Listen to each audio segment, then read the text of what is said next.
escritor, Luiz Pimentel, tem como tema principal o Rio de Janeiro. Ele consegue mediar todas as agruras e todas as delícias do Rio de Janeiro e, sobretudo, dosar tudo isso com um certo lirismo. Um lirismo fundamental para se dar uma visão otimista da cidade. Seus dois mais recentes livros, Saudade dos Meus Botequins, um volume de crônicas, e Ainda Tem Sol em Ipanema, um volume de contos, traz esse Rio de Janeiro, perdido entre o caos e a beleza, entre o lirismo e a dureza de se viver numa cidade com seus problemas.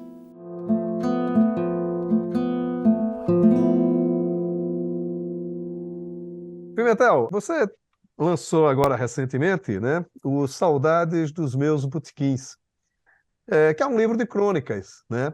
Você tem essa diversidade de trabalhar com conto, com romance, com a crônica, com a poesia, né? A primeira coisa que eu acho que a gente poderia começar a conversar é exatamente isso. Quando é que você percebe que o tema dá para determinado gênero literário? Como é que se dá isso? Ou isso acontece de maneira natural? Ou é a sua maior inspiração, é o prazo e o editor lhe cobrando? Veja bem, a crônica é dos gêneros que eu pratico, talvez o único que já nasça. A maioria das crônicas desse livro nasceram sob encomenda, né? Eu fiz para jornais e revistas, porque eu fiz durante muito tempo, publiquei crônicas semanais em jornais e revistas aqui no Rio. Jornal Dia, Jornal Última Hora, Jornal do Brasil, Revista Bundas. E algumas crônicas dessas foram utilizadas em livros anteriores, porque esse é o meu terceiro volume de crônicas. E essas são crônicas mais recentes, mas uma boa parte feita também para jornais, revistas eletrônicas e tal. Uma quantidade menor é de crônicas inéditas. Então, a crônica, como a gente tem um compromisso de entregar, tem quase sempre uma encomenda, a gente senta buscando a ideia básica da crônica, né? Então, os temas já nascem meio vestido com a roupagem da crônica. A gente já sabe que aquilo é para uma crônica. E quando ela nasce sem ter sido feita para cumprir nenhuma obrigação de trabalho, também é porque fomos inspirados num tema que, de cara, você vê que aquilo é um tema crônico, né? É um assunto que dá para trabalhar a linguagem da crônica. Então, ao contrário do conto, do romance, da literatura infanto-juvenil, a crônica ela já é bem encaixada dentro do formulário dela, da bitola dela, porque ela nasce com essa especificidade. O livro abre com uma crônica interessante, O Ganha-Pão do Cronista, que narra como nasce uma crônica, né? A bolsa treme com o barulho do celular e a moça no metrô revira tudo até encontrá-lo. Aciona o botãozinho e começa a ronronar. Sei, compreendo, está bem. Eu compreendo, sim. Não faz mal, tudo certo. Deixa para lá, entendo, entendo. Fica para outro dia. Tchau, um beijo. Desliga enquanto guarda o telefone no fundo da bolsa, murmura entre dentes. Cachorro. Uma crônica pode nascer assim. É assim mesmo que nasce uma crônica, quer dizer, desses casos que você vai Esse ouvindo no é, dia a dia. esse é um caminho da crônica, né? Essa nasceu deste caso. Eu estava no metrô e vi parte desta cena. A moça guardou o telefone, xingou, guardou o telefone e desceu. O resto eu tive que imaginar e boa parte das minhas crônicas nascem assim, de pequenas cenas que a gente cruza por aí, que vê no ônibus, no metrô, nos botiquinhos, nos sinais. É um excelente mote. Eu costumo dizer em oficinas literárias que é fundamental a gente que escreve estar sempre em estado de escrever, estar sempre atento, com o olho e os ouvidos ligados no que pode estar rolando à sua volta. E este foi um caso específico e feliz de algo que rolou à sua volta. Porém, essa não é necessariamente a receita da crônica, porque existe a crônica política, a crônica esportiva, a crônica policial, a crônica de humor, a crônica de costumes, que elas podem nascer de diversas inspirações. Eu, particularmente, gosto muito dessa temática, dessa crônica que nasce de algo que a gente observou e da capacidade da gente de dar andamento a isso. De preferência que a gente tenha observado só um trecho, porque se a história toda estiver na crônica, a gente está fazendo um relato e não uma criação literária. Então, é bom que seja só um despertar, né? Como foi o caso dessa cena do metrô e outras que tem no livro também, que também nasceram assim. O livro, ele, além, claro, do título já denuncia isso, de falar dos vários bons botequins do Rio de Janeiro, há uma temática primordial também no livro, que é a sua relação com a música popular. Até você revela no livro, pelo menos para mim, eu não conhecia isso, até já compôs samba também, né? Quer dizer, Isso. como é essa sua relação com a música? Sim, eu compus sambas, tenho muita coisa com vários parceiros, e é uma coisa mais recente até.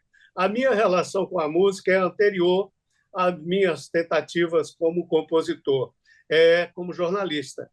Eu comecei escrevendo sobre música, eu tive coluna de música na revista Bundas, no Jornal do Brasil, e editei uma revista de música chamada Música Brasileira, que circulou em papel durante 5 anos, de 96 a 2001. Quando não consegui mais fazer em papel, essa revista migrou para a internet e está lá até hoje. Revista Música Brasileira, se você fizer uma pesquisa, encontra. E ela é, infelizmente, pouco alimentada por falta de tempo. Eu faço sozinho, com colaboração de um ou dois abnegados, porque não temos receita para pagar colaboração, mas a publicação está na internet. Então, a minha relação com a música vem daí, além da minha formação, toda a minha infância, a presença da música ter sido muito forte. Eu me encantei primeiro pela palavra cantada, antes da palavra escrita, né? Ouvindo Luiz Gonzaga, Jackson do Pandeiro, João do Vale, Trio Nordestino e etc., no sertão da Bahia, onde passei a infância. Os poetas de livro eu fui conhecer mais tarde.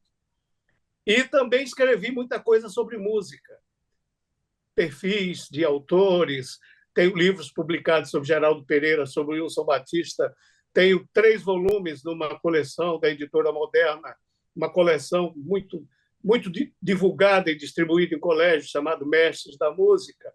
Para essa coleção, eu fiz os volumes sobre Luiz Gonzaga, Ari Barroso e Patativa do Assaré. Então, é um assunto que eu gosto, mexo com isso há muito tempo, e só há pouco tempo, alguns anos, comecei a compor. Inclusive, Saudades dos Meus Botequins, que dá título ao livro, é o título de um samba que eu compus com Paulinho do Cavaco, que é muito cantado, esse samba aí nas rodas de samba do Rio de Janeiro. É um samba bastante conhecido. Foi gravado por um cantor chamado Tomás Miranda e é um must aí das rodas de samba. Tem, inclusive, uma crônica que eu cito, o samba, este samba, e que esse textinho está na 4ª capa do livro, onde eu falo no samba e na crônica. E essa questão, essa relação com o botequim, né? Tem um bom cronista aqui de Brasília, o Paulo Pestana, que ele diz que os bares sempre dão boas crônicas, né? Sim. Como é que é esse ambiente do bar e como é transferi-lo para a crônica nesse tempo do politicamente correto, dessa coisa tão policialesca que se vive? Sofre-se um pouco tem que ter certos cuidados. Na edição desse livro, por exemplo, em 2 crônicas, o editor me chamou a atenção para 2 expressões que hoje seriam politicamente incorretas, e nós fizemos uma pequena adaptação. Agora, o Botequim sempre deu boas crônicas, boa literatura, né? Muita gente escreveu coisas maravilhosas inspiradas nos botequins. E eu digo que especialmente os botequins ruins, chamados ruins, que são para mim os bons. Os botequins, o Aldir Blanc chama dos botequins mais vagabundos no samba dele. Então, esses botequins dão mais samba e mais crônica e mais literatura.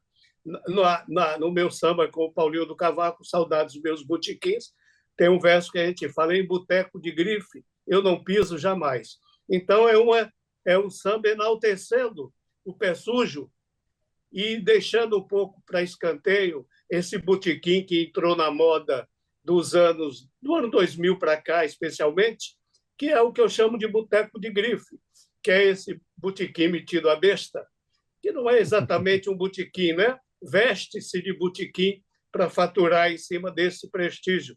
Mas essa, como diria o Anselmo Góes, é outra história. Agora, a própria música popular brasileira, ela se forma como bons cronistas, né? Noel Rosa era um excelente cronista, o Aldir Blanc, tanto Sim, o Chico Buarque, sim, indiscutivelmente, sim, o Cartola. Cartola tem crônicas fantásticas nas letras dele, se a gente pegar. claro. Quer dizer, como é essa relação também da crônica cantada, né? Você que faz as É, duas coisas, como é é, essa é. magia aí? É uma coisa, você citou o Noel, e a partir de Noel é um dos precursores da crônica na letra de canções, mas na esteira dele vieram compositores como Nássara, Wilson Batista, Geraldo Pereira, até chegar a Assis Valente, até chegar a turma aí de Chico Buarque e Aldir e tal.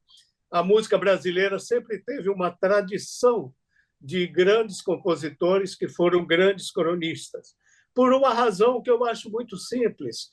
A crônica mexe com o dia a dia, com a vida comum do homem comum, das cidades comuns, dos ambientes mais comuns possíveis, que são o bar e as ruas, onde ganha corpo a tristeza, a alegria, a dor de corno, a briga, o porre, o desentendimento. Então, tudo isso é matéria para o tutano desses criadores, porque tudo isso dá vida, da música, da literatura. Então, as grandes letras de canções, especialmente as do Noel, são em cima de fatos que você fala: puxa, este personagem eu conheço, está ali na esquina e tal, né? O seu garçom faz o favor de me trazer depressa. Fala: pô, esse cara eu conheço, ele fica num botequim aqui perto, jogando no bicho e trocando informações e tal. Os personagens do Noel são personagens que a gente conhece e parece que somos íntimos, como são os grandes personagens da crônica e como são os bons personagens da literatura popular. Agora, o Saudades dos Meus Botequins, né, que é lançado pela Patuá, ele carrega um certo lirismo, né? Há uma certa visão lírica desses ambientes todos com que se passam essas crônicas, né? Mesmo naquele momento de angústia, a moça chamando o namorado de cachorro e tantos outros momentos, né? Há sempre essa busca do sentimento lírico. A crônica pede isso, pede esse lirismo. Maurício, não necessariamente.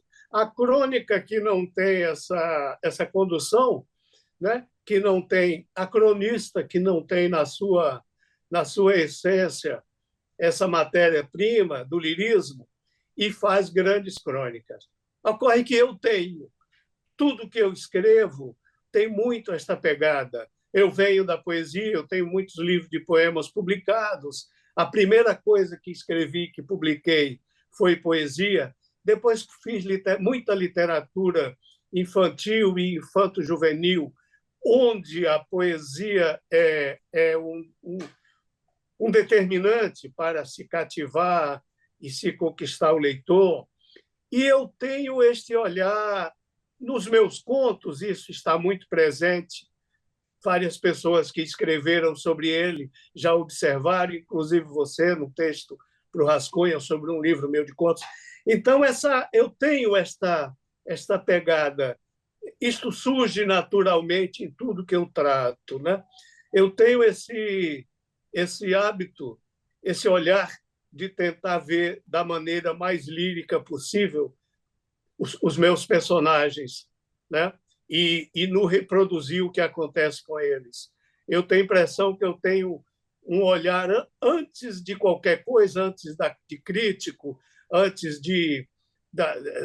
do julgamento, eu tenho o olhar da compreensão, do carinho e da poesia para os meus personagens, né? Os meus personagens, eu tenho por eles uma admiração tão grande que eu trato eles da maneira mais carinhosa possível.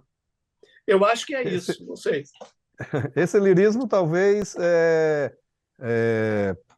demonstre uma certa dualidade que está no seu novo livro de contos, né? Ainda Tem Sol em Ipanema, e ele fala de um Rio de Janeiro, de certa forma, degradado pela sua própria estrutura de metrópole, mas que, de certa forma, termina com esperança, né? O fecho Sim, do último sim, conto é exatamente o título, que dá o título, né?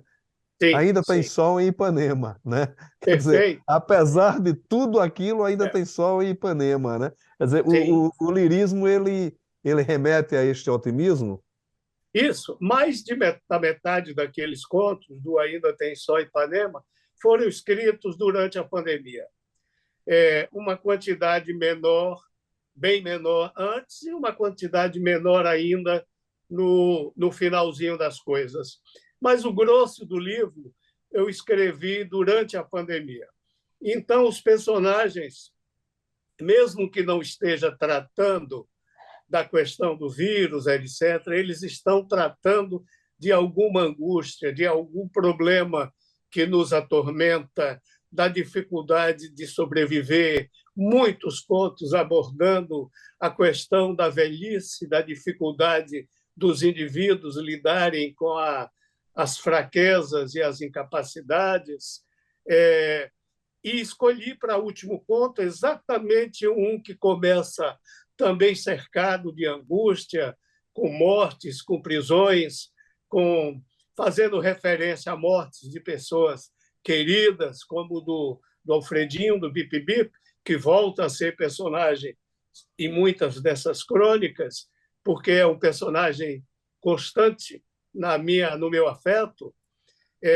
E o conto começa rondando em torno disso, para fechar na praia, com dois jovens dizendo: vamos à praia, e o outro: mas fazer o que na praia? Está tudo tão complicado. Está nada, vamos à praia, está lindo. Não, mas e os mortos? O que fazemos com os mortos?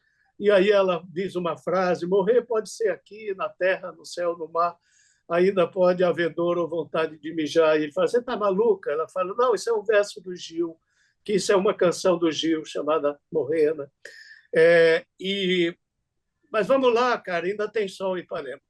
E acaba assim o conto e acaba assim o livro. A intenção foi essa mesma que você fotografou, e mostrar toda essa degradação, mas fechar com uma redenção, com uma esperança, até porque a gente não pode perdê-la. Né? Me lembrou muito essa sua passagem, uma passagem que aconteceu com o Carlos Lacerda. Ele estava vendo televisão quando se anunciou o AI-5, e ele ficou indignado, né? Disse: esses homens enlouqueceram, isso é o fim da política no Brasil e tal, e coisa. Quando ele terminou todo o discurso, um sobrinho dele perguntou: disse, sim, mas ele disse se vai dar praia amanhã? Então, é isso. Maravilha, maravilha. A intencionalidade era Outro saber, dia, vai dar outro praia dia amanhã. li uma coisa muito bonito isso.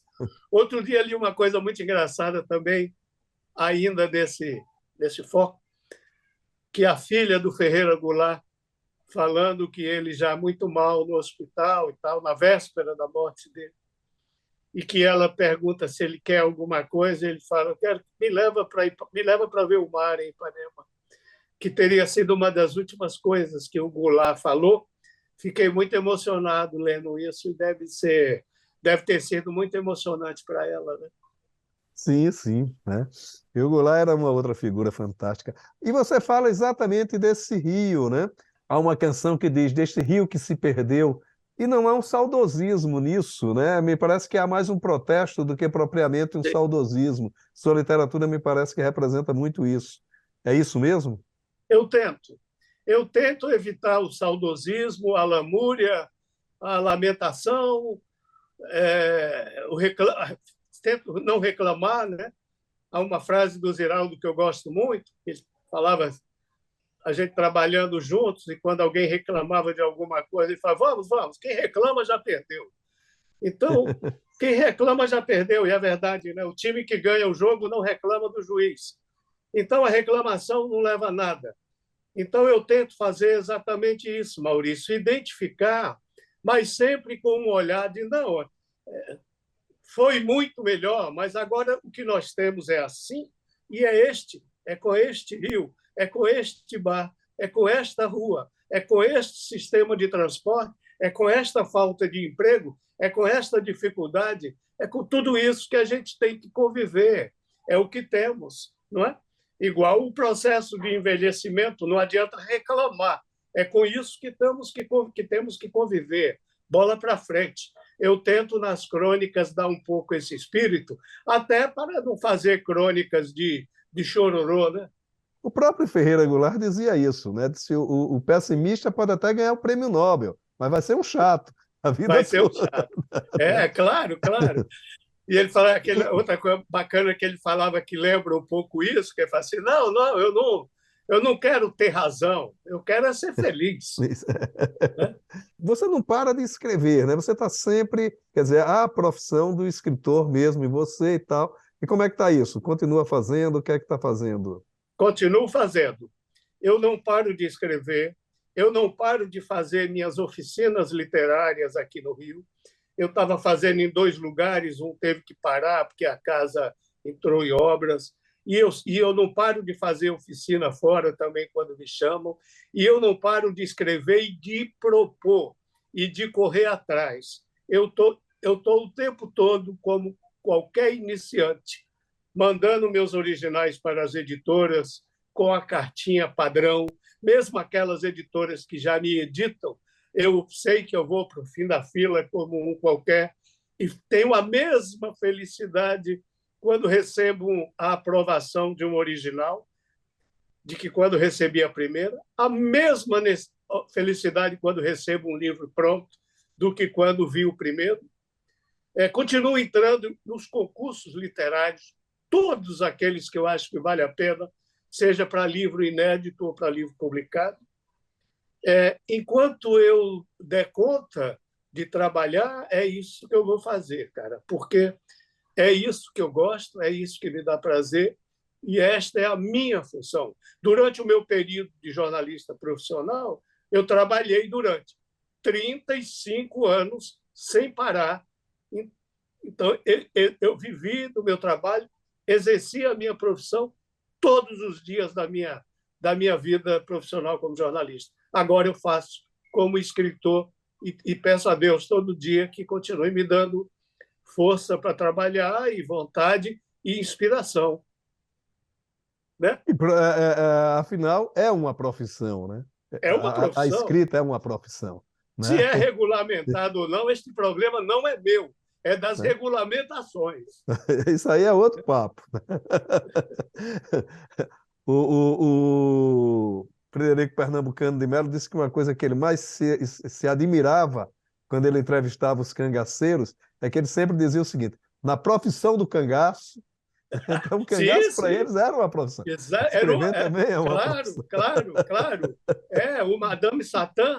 O Madame Satã falava assim: eu brigo, eu roubo, eu apronto, eu arrumo confusão, este é o meu ofício. Maravilha. Pimentel, muito obrigado pela sua participação aqui no Leituras. Uma boa conversa. Muito obrigado. Valeu, Maurício. Eu que agradeço mais uma vez. Forte abraço.